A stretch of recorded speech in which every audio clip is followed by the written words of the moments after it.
मैं वही कहूंगा जो मैं जानता हूं, वही कहूंगा जो आप भी जान सकते हैं।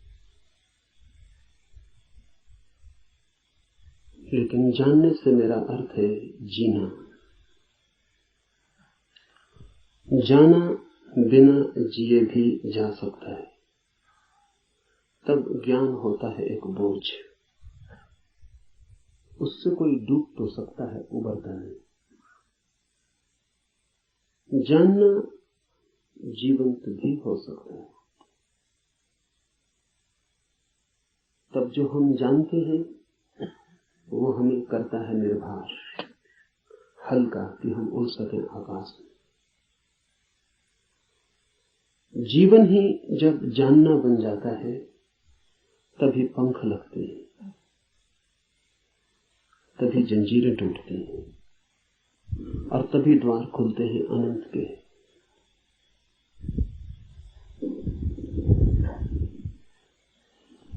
लेकिन जानना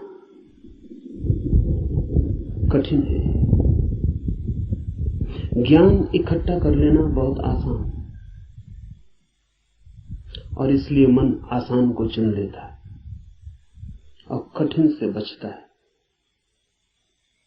लेकिन जो कठिन से बचता है वो धर्म से भी वंचित रह जाएगा।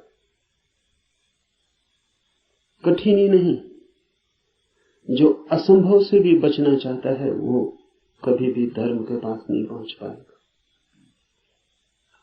धर्म तो है ही उनके लिए जो असंभव में उतरने की तैयारी रखते हैं। धर्म है जुआरियों के लिए, दुकानदारों के लिए नहीं। धर्म कोई सौदा नहीं है। धर्म कोई समझौता भी नहीं। धर्म तो है दांव। जुआरी लगाता है धन को दांव पर, धार्मिक लगा देता है स्वयं को। वही परम धन है। और जो अपने को ही दांव पर लगाने को तैयार नहीं, वो जीवन के गुह रहस्यों को कभी भी जान नहीं पाएगा। सस्ते नहीं मिलते हैं वे रहस्य। ज्ञान तो बहुत सस्ता मिल जाता है। ज्ञान तो मिल जाता है किताब में, शास्त्र में, शिक्षा में, शिक्षक के पास। ज्ञान तो मिल जाता है करीब करीब मुफ्त, कुछ चुकाना नहीं पड़ता है। धर्म में तो बहुत कुछ चुकाना पड़ता है। बहुत कुछ कहना ठीक नहीं, सभी कुछ दांव पर लगा दे कोई तो ही उस जीवन के द्वार खुलते हैं। इस जीवन को जो दांव पर लगा दे उसके लिए ही उस जीवन के द्वार खुलते हैं। इस जीवन को दांव पर लगा देना ही उस जीवन के द्वार की कुंजी है। लेकिन ज्ञान बहुत सस्ता है, इसलिए मन सस्ते रास्ते को चुन लेता है, सुगम को। सीख लेते हैं हम बातें, शब्द, सिद्धांत, और सोचते हैं जान लिया। अज्ञान बेहतर है ऐसे ज्ञान से। अज्ञानी को कम से कम इतना तो पता है कि मुझे पता नहीं। इतना सत्य तो कम से कम उसके पास है। जिन्हें हम ज्ञानी कहते हैं उनसे ज्यादा असत्य आदमी खोजने मुश्किल। उन्हें यह भी पता नहीं है कि उन्हें पता नहीं।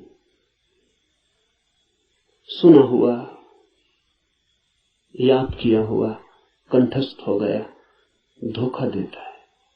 ऐसा लगता है मैंने भी जान लिया। मैं आपसे वही कहूंगा जो मैं जानता हूं, क्योंकि उसके कहने का ही कुछ मूल्य है। क्योंकि जिसे मैं जानता हूं, अगर आप तैयार हो तो उसकी जीवंत चोट आपके हृदय के तारों को भी हिला सकती। जिसे मैं ही नहीं जानता हूं, जो मेरे कंठ तक ही हो, वो आपके कानों से ज्यादा गहरा नहीं जा सकता। जो मेरे हृदय तक हो, उसकी ही संभावना बनती है। अगर आप साथ दें तो वो आपके हृदय तक जा सकता है। आपके साथ की तो फिर भी जरूरत होगी, क्योंकि आपका हृदय अगर बंद भी हो तो जबरदस्ती उसमें सत्य डाल देने का कोई उपाय नहीं, और अच्छा ही है कि उपाय नहीं है। क्योंकि सत्य भी अगर जबरदस्ती डाला जाए तो स्वतंत्रता नहीं बनेगा, परतंत्रता बन जाएगा। सभी जबरदस्तियां परतंत्रताएं बन जाती। इसलिए इस जगत में सभी चीजें जबरदस्ती आपको दी जा सकती हैं, सिर्फ सत्य नहीं दिया जा सकता, क्योंकि सत्य कभी भी परतंत्रता नहीं हो सकता। सत्य का स्वभाव स्वतंत्रता है। इसलिए एक चीज भर है इस जगत में जो आपको कोई जबरदस्ती नहीं दे सकता, जो आपके ऊपर थोपी नहीं जा सकती, जो आपको पहनाई नहीं जा सकती, उड़ाई नहीं जा सकती। आपका राजी होना अनिवार्य शर्त है, आपका खुला होना, आपका ग्राहक होना, आपका आमंत्रण, आपका अहोभाव से भरा हुआ हृदय। जैसे पृथ्वी वर्षा के पहले पानी के लिए प्यासी होती और दरारें पड़ जाती हैं, इस आशा में पृथ्वी जगह जगह अपने ओंठ खोल देती है कि वर्षा हो। ऐसा जब आपका हृदय होता है तो सत्य प्रवेश कर रहा है।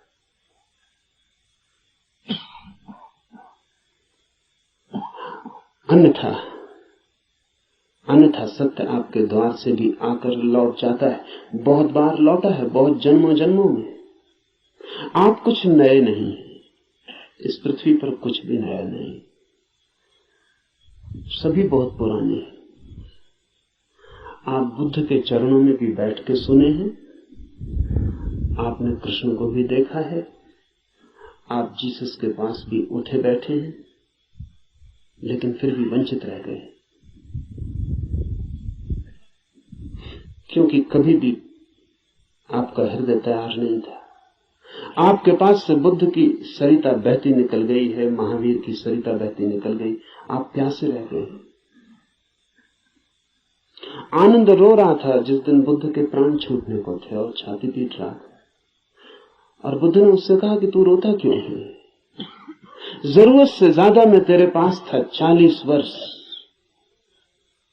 और अगर 40 वर्ष में भी नहीं हो पाई वो घटना, तो अब रोने से क्या होगा? मेरे मिटने से इतना परेशान क्यों हो रहा है?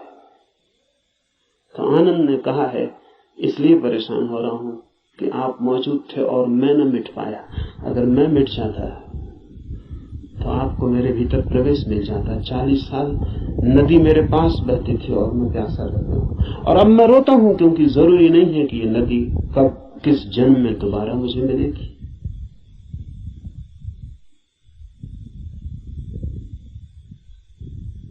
आप कुछ नए नहीं हैं। आपने बुद्धों को दफनाया, महावीरों को दफनाया, जीसस, कृष्ण, क्राइस्ट, सबको आप दफना के जी रहे हैं। उनकी वो हार गए आपसे। आप काफी पुराने, जब से जीवन है तब से आप हैं। अनंत अनंत यात्रा है। कहां हो जाती होगी चूक? बस यही हो जाती है कि आप खुले ही नहीं, बंद है।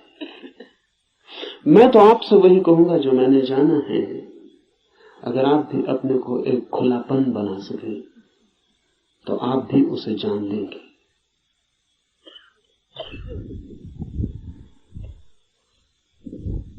और ऐसा नहीं है कि कोई कठिनाई है, बहुत एक ही कठिनाई है, और वो आप हैं।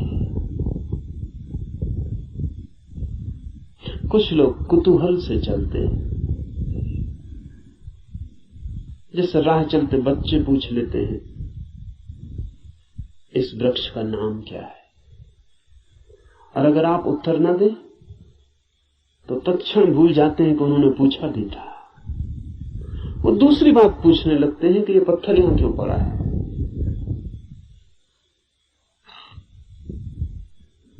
पूछने के लिए पूछते हैं, जानने के लिए नहीं पूछते। बिना पूछे नहीं रह सकते हैं, इसलिए पूछते हैं, जानने के लिए नहीं पूछते। जो लोग कुतूहल से जी रहे हैं वो अभी भी बचकाने हैं। अगर आप ऐसे ही पूछ लेते हैं कि ईश्वर क्या है, जैसे कि कोई बच्चा राह चलती दुकान देख के पूछ लेता हो कि ये खिलौना क्या है, तो आप अभी बच्चे हैं। और बच्चा तो माफ किया जा सकता है, आप माफ नहीं किए जा सकते। कुतूहल नहीं चलेगा। धर्म कोई खिलवाड़ नहीं है बच्चों का। और फिर उत्तर भी मिल जाए तो उससे कोई प्रयोजन नहीं है। बच्चे का मजा पूछने में है। उसने पूछा, यही उसका मजा है। आप उत्तर देंगे भी तो उस उत्तर में उसे कोई बहुत रस नहीं है। क्या बात? मनस्विद कहते हैं कि बच्चे नया नया बोलना सीखते हैं तो अपने बोलने का अभ्यास करते हैं पूछ पूछ कर। जैसे बच्चा नया नया चलना सीखता है तो बार बार उठ के चलने की कोशिश करता है, बोलना सीखता है तो बार बार बोलने की कोशिश करता है। इसलिए बच्चे एक ही बात को कई दफा कहते हैं। इसलिए कई दफा कहते हैं क्योंकि उन्हें बोलने का एक नया अनुभव, एक नया आयाम मिला है। उस नए आयाम में वे तैर के अभ्यास कर रहे हैं। इसलिए कुछ भी पूछते हैं, कुछ भी बोलते हैं। अगर आप भी धर्म की दुनिया में कुछ भी पूछ रहे हैं, कुछ भी बोल रहे हैं, कुछ भी सोच रहे हैं और कोई गहरी जिज्ञासा नहीं है, बस कुतूहल है, तो अभी आप और कुछ बुद्धों को दफनाएंगे।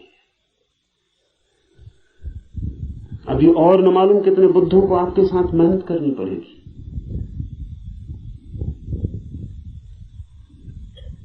कुतूहल से सत्य का कोई संबंध नहीं। कुछ लोग कुतूहल से थोड़ा आगे बढ़ते हैं और जिज्ञासा करते हैं।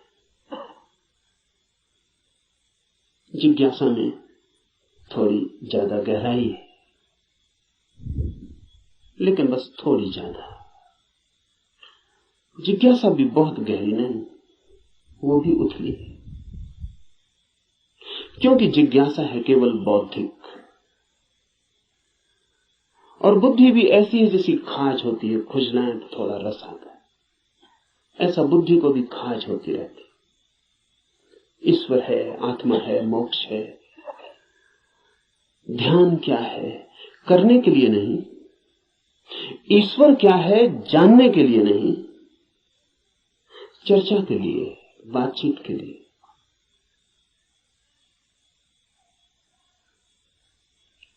एक बौद्धिक मजा है, एक बौद्धिक व्यायाम है। तो लोग ऊंची बातें करते हैं, लेकिन उन बातों पर कभी भी कोई दांव नहीं लगाते। ईश्वर है या नहीं, इससे कोई प्रयोजन नहीं है। और ईश्वर हो तो, ईश्वर न हो तो वे जैसे हैं वैसे ही बने रहते हैं। ये बड़े मजे की बात है। एक आदमी मानता है कि ईश्वर है और एक आदमी मानता है कि ईश्वर नहीं, और दोनों की जिंदगी बराबर एक सी। कोई गाली दे तो उसे भी क्रोध आता है जो मानता है कि ईश्वर है, और उसे भी क्रोध आता है जो मानता है कि ईश्वर नहीं। बल्कि कई दफे तो ये देखा जाता है कि जो मानता है ईश्वर है उसे ज्यादा क्रोध आता है, क्योंकि जो मानता है कि ईश्वर नहीं है वो ज्यादा से ज्यादा क्या कर सकता है? आपका गाली दे सकता है, मार सकता है, हत्या कर सकता है। लेकिन जो मानता है ईश्वर है वो आपको नरक तक में सड़ा सकता है। उसके पास ज्यादा उपाय क्रोधित होने के। अगर ईश्वर के मानने और न मानने से कोई भी अंतर जीवन में न पड़ता हो तो उसका अर्थ है कि ये ईश्वर से कोई संबंध नहीं है, बौद्धिक बातचीत है।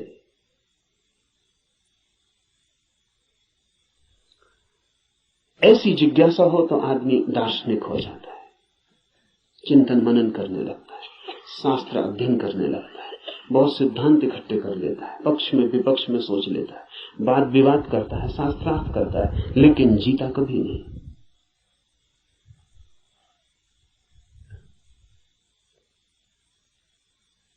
अगर आप भी सिर्फ जिज्ञासा से भरे हैं तो यात्रा नहीं होगी।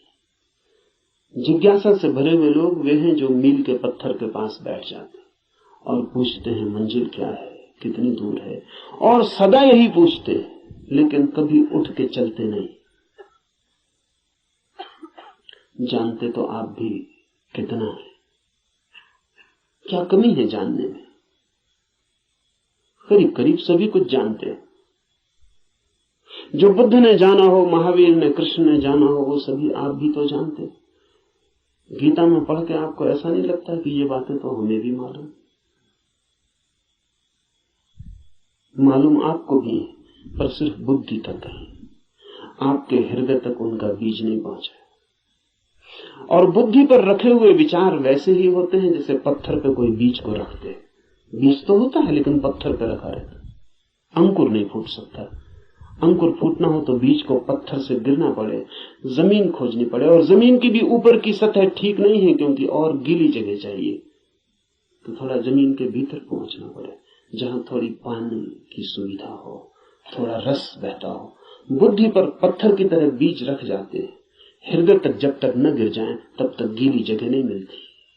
हृदय में थोड़ा रस रहता है, थोड़ा प्रेम, वहां थोड़ा पानी, वहां कोई बीज गिरे तो अंकुरित होता है, नहीं तो कभी अंकुरित नहीं होता। जिज्ञासु व्यक्तियों के पास बहुत कुछ होता है, लेकिन पत्थर पर रखे हुए बीजों की भांति। जमीन भी ज्यादा दूर नहीं होती, लेकिन थोड़ी यात्रा भी मुश्किल है, चलना बिल्कुल नहीं है, तो पत्थर पर ही बीज रखा रह जाता है। इतनी यात्रा तो करनी ही पड़ेगी कि बीज पत्थर से नीचे गिरे, जमीन पर आए, जमीन में जगह खोजे, थोड़ी गीली भूमि को पाए, थोड़ा छिप जाए अंधेरे में। ध्यान रहे, जगत में जो भी जन्म पाता है वो गहन, मौन, एकांत, अंधेरे को चाहता है। बुद्धि में तो जितनी चीजें रखी हैं वो सब खुले प्रकाश में रखी हैं, वहां अंकुर नहीं होते। हृदय है, आपके भीतर गीली जमीन है छिपी हुई, वहां कुछ पैदा होता है। इसलिए जो सिर्फ जिज्ञासा से जीते हैं वे विद्वान बन जाते हैं, पंडित बन जाते हैं, ज्ञानी बन जाते हैं, लेकिन कुछ अंकुरित नहीं होता उनके भीतर। कोई नया जन्म, कोई नया जीवन, कोई नए फूल, कुछ भी नहीं। एक और जिससे संबंध है हमारा, एक और भी दिशा है खोज की, उसे हम कहते हैं मुमुक्षा। जानने की फिक्र नहीं है, जीने की फिक्र है। जानने की फिक्र नहीं है, होने की फिक्र है। ये सवाल नहीं है कि ईश्वर है, सवाल यह है कि क्या मैं ईश्वर हो सकता हूं। अगर ईश्वर हो भी और मैं ईश्वर न हो सकूं तो कोई सार नहीं। सवाल ये नहीं है कि मोक्ष है, सवाल ये है कि क्या मैं भी मुक्त हो सकता हूं।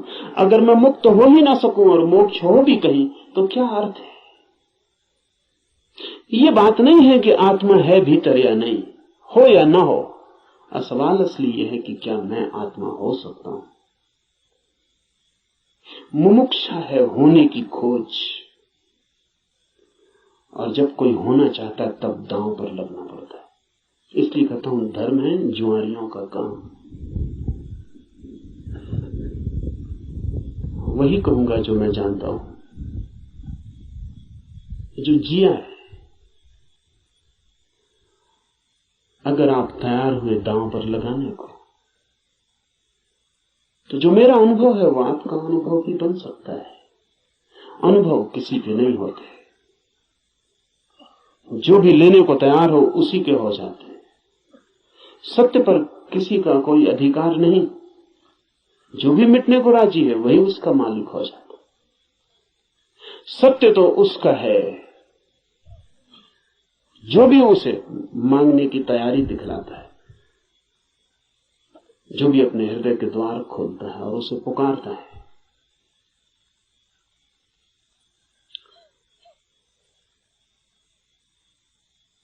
इस उपनिषद को इसीलिए चुना है। ये उपनिषद अध्यात्म, का सीधा साक्षात्कार है। सिद्धांत इसमें नहीं है, इसमें सिद्धों का अनुभव है। इसमें उस सब की कोई बातचीत नहीं है जो कुतूहल से पैदा होती है, जिज्ञासा से पैदा होती है। नहीं, इसमें तो उनकी तरफ इशारे हैं जो मुमुक्षा से भरे हैं, और उनके इशारे हैं जिन्होंने पा लिया है। कुछ ऐसे लोग भी हैं कि जिन्होंने नहीं पाया, लेकिन फिर भी मार्गदर्शन देने का मजा नहीं छोड़ पाते। मार्गदर्शन में बड़ा मजा है। सारी दुनिया में अगर सबसे ज्यादा कोई चीज दी जाती है तो वो मार्गदर्शन है, और सबसे कम अगर कोई चीज ली जाती है तो वो भी मार्गदर्शन है। सभी देते हैं, लेता कोई भी नहीं। जब भी आपको मौका मिल जाए किसी को सलाह देने का, तो आप चूकते नहीं। जरूरी नहीं है कि आप सलाह देने योग्य हो, जरूरी नहीं कि आपको कुछ भी पता हो जो आप कह रहे हैं, लेकिन जब कोई दूसरे को सलाह देनी हो तो शिक्षक होने का मजा छोड़ना बहुत मुश्किल हो जाता है। शिक्षक होने में मजा क्या है? आप तत्काल ऊपर हो जाते हैं मुफ्त में, और दूसरा नीचे हो जाता है। अगर कोई आपसे दान मांगने आए तो 2 पैसे देने में कितना कष्ट होता है, क्योंकि कुछ देना पड़ता है जो आपके पास है। लेकिन सलाह देने में जरा भी कष्ट नहीं होता, क्योंकि जो आपके पास है ही नहीं, उसको देने में कष्ट क्या है? आपका कुछ खो ही नहीं रहा है, बल्कि आपको कुछ मिल रहा है, मजा मिल रहा है, अहंकार मिल रहा है। आप भी सलाह देने की हालत में हैं आज, और दूसरा लेने की हालत में। आप ऊपर हैं, दूसरा नीचे।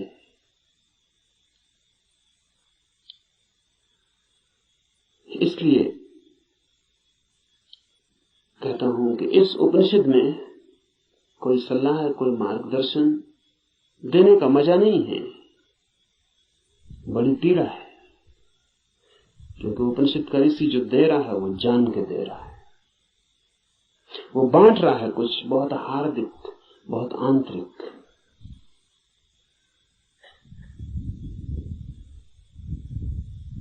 संक्षिप्त इशारे हैं,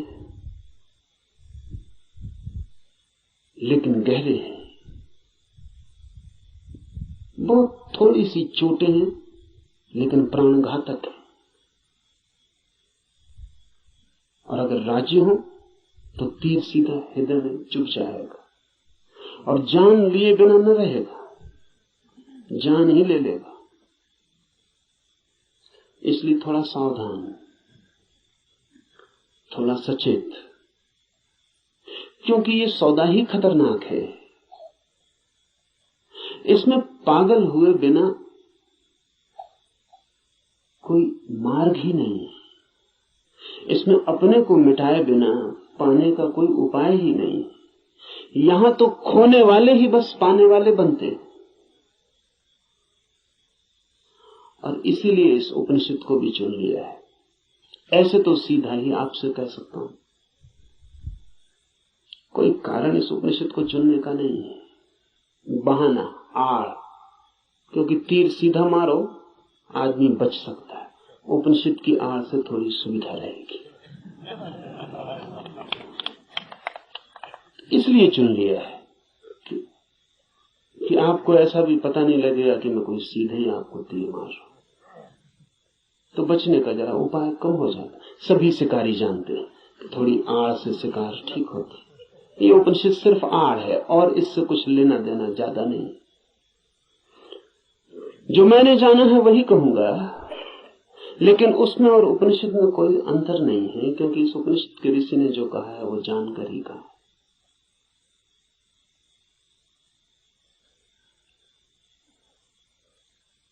यह उपनिषद अध्यात्म की सूक्ष्मतम रहस्यों का उद्घाटन है। लेकिन अगर मैं उपनिषद पर ही बात करता रहूं तो डर है कि बात ही रह जाए। इसलिए चर्चा तो पृष्ठभूमि होगी।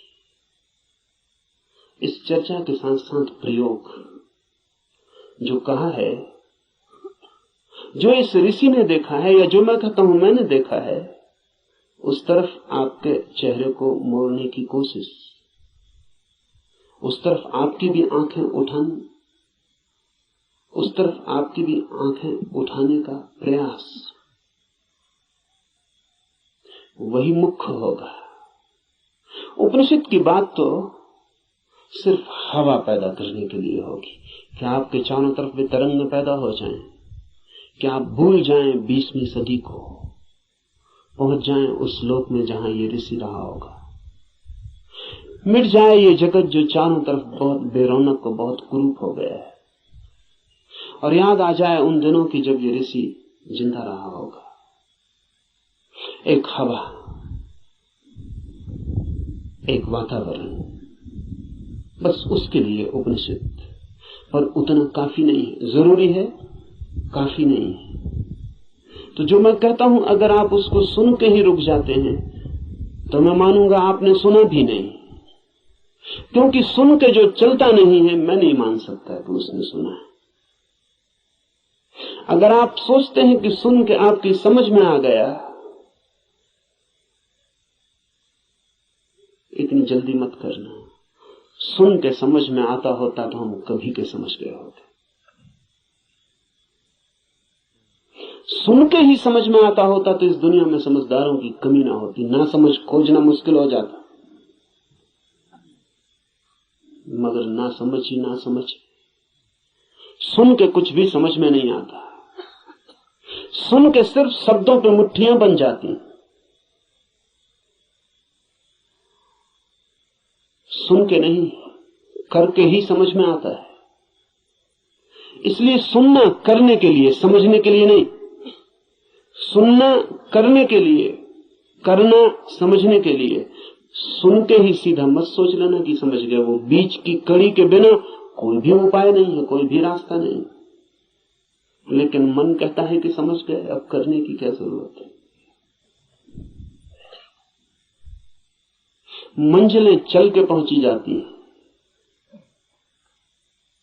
सब भी समझ लिया हो, यात्रा पथ पूरा स्मृति में आ गया हो, पूरा नक्शा जेब में हो, फिर भी बिना चले कोई मंजिल तक कभी पहुंचता नहीं। लेकिन सपना देखा जा सकता है। कोई आदमी यहीं सो जाए और सपना देख सकता है कहीं भी पहुंचने का। मन सपना देखने में बड़ा कुशल है। और ऐसा मत सोचना कि आप ही ऐसे सपने देखते हैं। जिनको आप बहुत बुद्धिमान कहते हैं, वे भी इसी तरह के सपने देखते रहते हैं। साधु हैं, सन्यासी हैं, महात्मा हैं, वर्षों से खोज में लगे हैं, लेकिन कहीं इंच भर नहीं पहुंचते, यात्रा ही नहीं करते। वो जो वर्षों से खोज में लगे हैं, वो सारी की सारी खोज वर्तुलाकार है। बुद्धि में ही वर्तुल बन जाता है, भंवर बन जाता है। उसी भंवर में घूमते रहते हैं। फिर उस भंवर में सब समा जाता है। वेद समा जाते हैं, उपनिषद समा जाते हैं, कुरान बाइबलें समा जाती हैं। उस भंवर में सब समा जाता है, लेकिन एक इंच भी गति नहीं होती। उपनिषद की हम चर्चा करेंगे, उपनिषद समझाने के लिए नहीं, उपनिषद बन जाने के लिए। यहां सुन के कुछ कंठस्थ हो जाए और आप भी बोलने लगे तो मैंने आपका नुकसान किया, मैं फिर आपका मित्र साबित ना हुआ।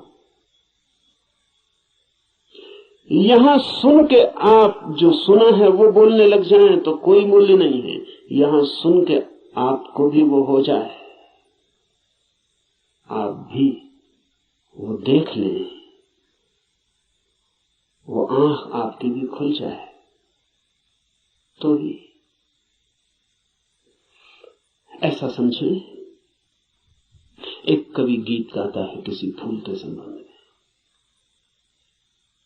गीत में बड़ा माधुर्य हो सकता है, छंद हो सकता है, लय हो सकती है, संगीत हो सकता है। गीत की अपनी खूबी है, लेकिन गीत कितना ही गाए उस फूल को और कितना ही गुनगुनाए,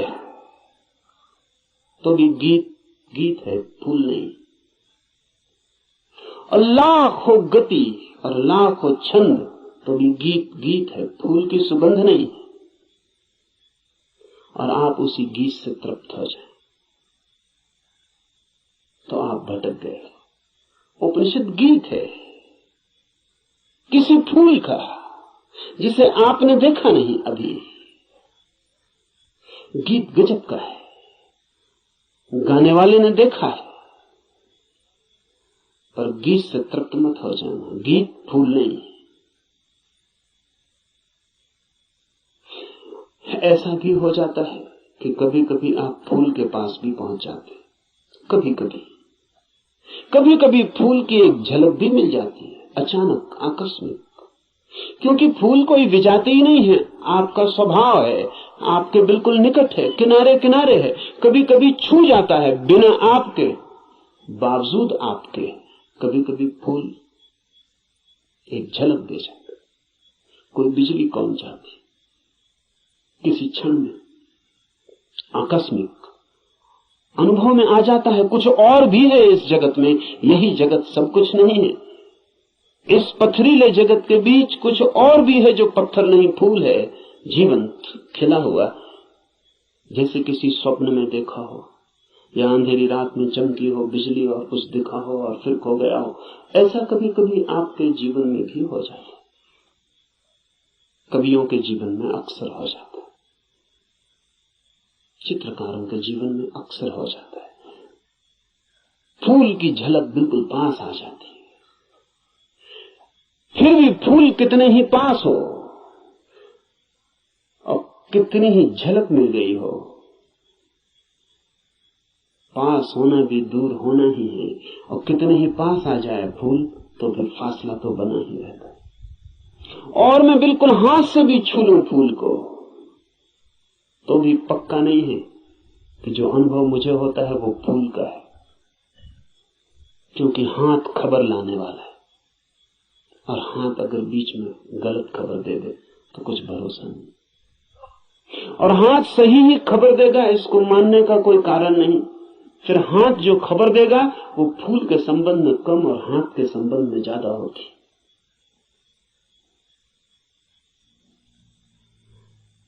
फूल ठंडा मालूम पड़ता है, जरूरी नहीं कि फूल ठंडा हो सकता है हाथ गर्म हो, इसलिए फूल ठंडा मालूम पड़ता है। खबर हाथ के संबंध में, क्योंकि खबर जब भी किसी माध्यम से आती तो सापेक्ष होती है, पक्का नहीं हुआ जा सकता। पोपोफ का मैं एक संस्मरण पढ़ रहा था। पोपोफ एक साधिका थी और गहरी साधिका थी, और पियोत्र दिमित्रोविच ऑस्पेंस्की के पास साधना करता था। एक दिन बैठी थी पास, एक सज्जन ने आके ऑस्पेंस्की से पूछा कि ईश्वर है या नहीं। तो ऑस्पेंस्की ने कहा कि ईश्वर नहीं। फिर ऑस्पेंस्की थोड़ी देर रुका और उसने कहा कि लेकिन मैं कोई गारंटी भी नहीं कर सकता।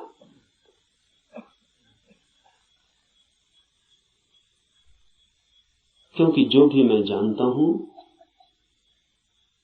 वो सब माध्यम से जाना गया है। कभी आंख से देखा है लेकिन आंख का भरोसा क्या, कभी कान से सुना है लेकिन कान गलत सुन सकते हैं, कभी हाथ से छुआ है लेकिन हाथ का क्या कहना। अभी तक सीधा नहीं देखा है, अभी तक आमने सामने नहीं हुआ हूं, इसलिए कोई गारंटी भी नहीं। अभी तक जो भी जाना है उसमें मुझे ईश्वर का कोई अनुभव नहीं हुआ, लेकिन जरूरी नहीं कि ईश्वर ना हो। इससे सिर्फ मेरी खबर मिलती है कि मेरे अनुभव क्या है, इसलिए मैं कोई गारंटी नहीं कर सकता कि नहीं ही है। इसलिए मुझ पर भरोसा करके मत रुक जाना, खोजना। जब भी माध्यम से कुछ घटता है तो भरोसे का नहीं।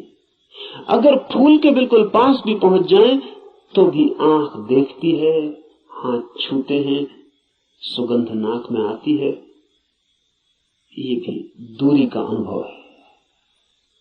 तो कभी कभी कोई कवि उस परम फूल के इतने पास पहुंच जाता है तो उसके गीत में उतर आती है गूंज उसकी, लेकिन फिर भी बुद्ध नहीं है वो, महावीर नहीं है वो। महावीर कौन है, बुद्ध कौन है? बुद्ध है वो चैतन्य जो फूल ही हो गया। इतनी भी दूरी न रही कि फूल को देखा हो, फूल ही हो गया।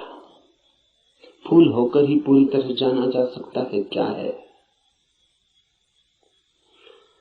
उपनिषद के ऋषि की बात है, गीत है किसी फूल के संबंध में, उसे गुनगुनाना, मिठास है बड़ी उसमें, स्वाद है उसमें बहुत, लेकिन वो फूल नहीं है, गीत ही है। अगर प्रयास करेंगे तो कभी कभी झलक भी मिलेगी। मेरे पास लोग आते हैं, वो कहते हैं ध्यान में बड़ी झलक मिली, लेकिन फिर खो गई। अनंत प्रकाश हो गया था, फिर खो गया।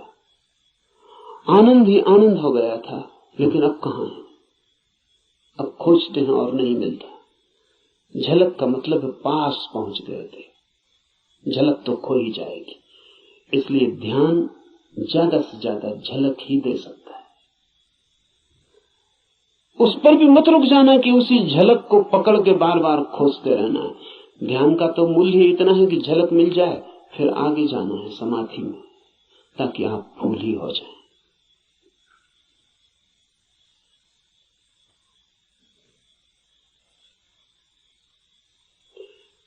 ध्यान में है झलक, समाधि में है हो जाना। झलकों पे मत रुकना। झलकें बड़ी प्रीति कर,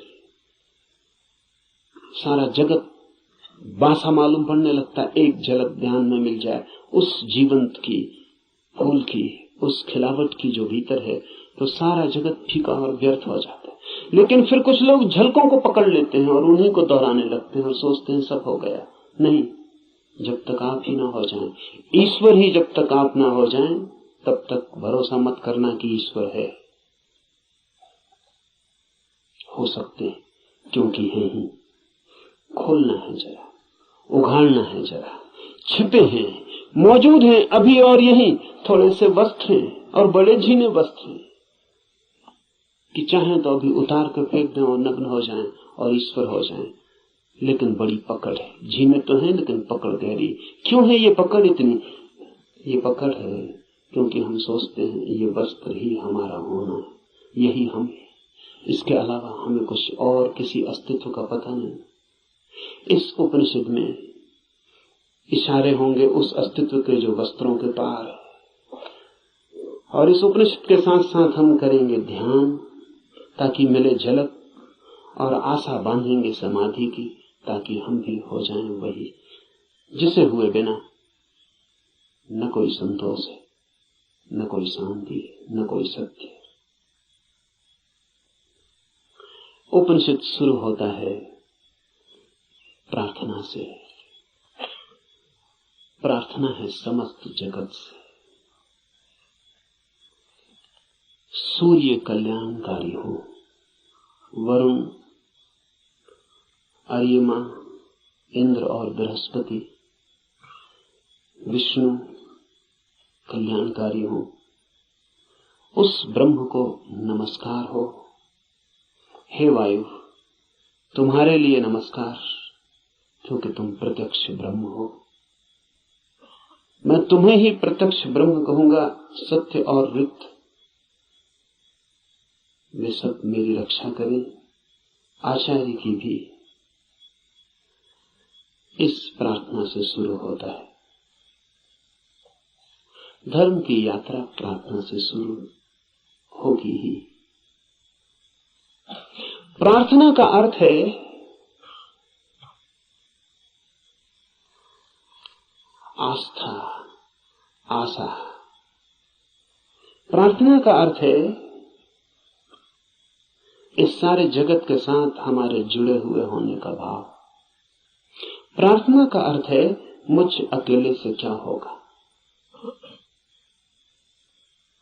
मुझ अकेले से होता तो हो गया होता, मुझ अकेले से तो क्षुद्र भी नहीं सध पाया। चाहा था धन मिल जाए वो भी नहीं मिला, चाहा था पद मिल जाए वो भी नहीं मिला। कैसी कैसी चाहें की थी, बड़ी छोटी थी, वे भी पूरी ना हुई। मुझ अकेले से तो संसार भी न सधा। तो सत्य की ये महायात्रा मुझ अकेले से हो सकेगी? अकेले अकेले तो मैं संसार में भी हार गया हूं। सभी हारे हुए हैं संसार में। जो जीते हुए दिखाई पड़ते हैं वे भी, बस वे दूसरों को जीते हुए दिखाई पड़ते हैं, खुद तो बिल्कुल हारे हुए हैं।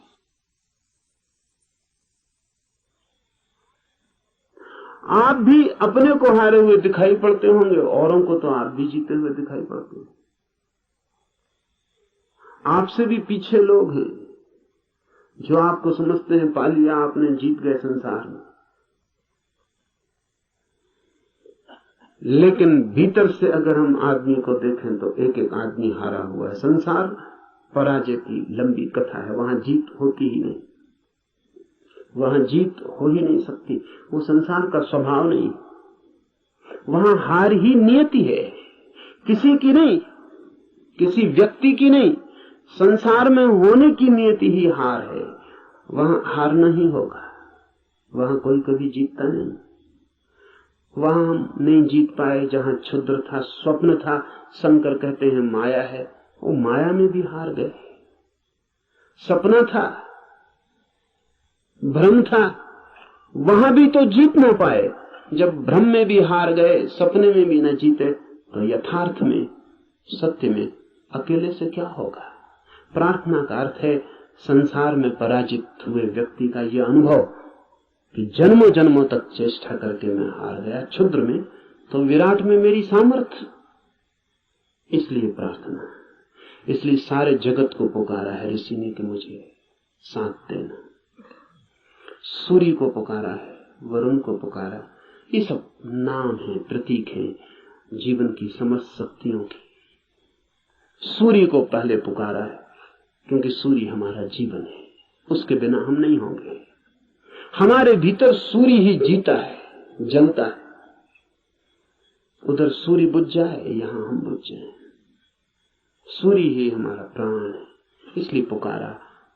कहा वायु को नमस्कार है, विशेष रूप से वायु को नमस्कार कहा है इस प्रार्थना में, क्योंकि तुम प्रत्यक्ष ब्रह्म हो। अजीब सी बात है, थोड़ा सोचें। बड़े मजे की बात है, क्योंकि वायु है बिल्कुल अप्रत्यक्ष और सब चीजें प्रत्यक्ष। सूर्य को कहा होता प्रत्यक्ष ब्रह्म हो, जीते जागते जलते प्रखर, समझ में आता। सूर्य को नहीं कहा प्रत्यक्ष ब्रह्म, कहा वायु को जो बिल्कुल दिखाई पड़ती नहीं, बिल्कुल अप्रत्यक्ष। कहां है प्रत्यक्ष वायु? सिर्फ अनुमान है कि है, लगता है कि है, भासता है कि है, दिखाई तो पड़ती नहीं। आंख के सामने कहां है? प्रत्यक्ष का मतलब है आंख के सामने है। जो आंख के सामने वायु बिल्कुल नहीं है, पत्थर पहाड़ सब आंख के सामने, वायु नहीं। लेकिन ऋषि कहता है हे वायु नमस्कार तुम्हें, क्योंकि तुम प्रत्यक्ष ब्रह्म हो। इसलिए कहा कि वायु जैसे दिखाई नहीं पड़ती और है, और आंख को दिखाई नहीं पड़ती फिर भी आंख को छू रही है प्रतिपल। ऐसा ही परम सत्य है, दिखाई नहीं पड़ता, छू रहा है प्रतिपल। वायु दिखाई नहीं पड़ती क्योंकि हमारे पास देखने वाली आंख नहीं। वायु तो यहां है, वायु के बिना तो हम भी नहीं हो सकते। वही तो हमारी श्वास में हमें संभाले, उसका ही आवागमन तो हमारा सारा जीवन है, जो इतने निकट है। श्वास है जो हमारी, वो भी दिखाई नहीं पड़ती, क्योंकि हमारे पास आंखें बड़ी स्थूल है। तो हम जो बहुत मोटा मोटा है, स्थूल स्थूल है, वो देख लेते हैं। जो सूक्ष्म है वो हमें दिखाई नहीं पड़ता। वायु सूक्ष्मतम है, हमारे सामने मौजूद है, भीतर मौजूद है, बाहर मौजूद है, रोए रोए में मौजूद है, और दिखाई नहीं पड़ती। इसलिए कहा कि तुम प्रत्यक्ष ब्रह्म हो, तुम ठीक ब्रह्म जैसी हो। वो भी यहाँ मौजूद है और दिखाई नहीं पड़ता, और रोए रोए में वही समाया है, रोआ रोआ वही है, और फिर भी उसका कोई पता नहीं चलता। इसलिए वायु को नमस्कार किया है कि हम वायु को तो जानते हैं, ब्रह्म को नहीं जानते। वायु से एक धागा जोड़ा है कि ब्रह्म में ठीक वायु जैसा है। इसलिए मैं तुम्हें प्रत्यक्ष ब्रह्म कहूंगा। ऋषि कहता है वायु को सत्य और ऋत के नाम से भी कहूंगा, क्योंकि तुम ठीक उस जैसी हो जो है और जिसका हमें पता नहीं, जो हम स्वयं हैं और जिसका हमें पता नहीं, जो अभी और यहां सदा से मौजूद है और हमें उसका पता नहीं। लेकिन ये खोज पूरी हो सके अगर सब देवता रक्षा करें।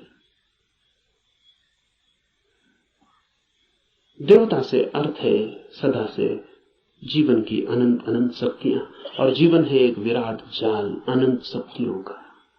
आपका होना भी एक विराट जाल है अनंत शक्तियों का। मिलता है आप में सूर्य, मिलता है वरुण, मिलता है इंद्र, मिलती है वायु, मिलती है अग्नि, मिलती है पृथ्वी, सब कुछ मिलता है आकाश, सब आप में मिलते हैं। अगर एक व्यक्ति को हम पूरा का पूरा जान ले तो हमने बीज रूप में समस्त अस्तित्व को जान लिया। सब कुछ उसमें है, सबका दान उसमें है, सब मिलकर ही उसका अस्तित्व है। इन सब की सहायता की प्रार्थना है, लेकिन क्या सूर्य सहायता करेगा?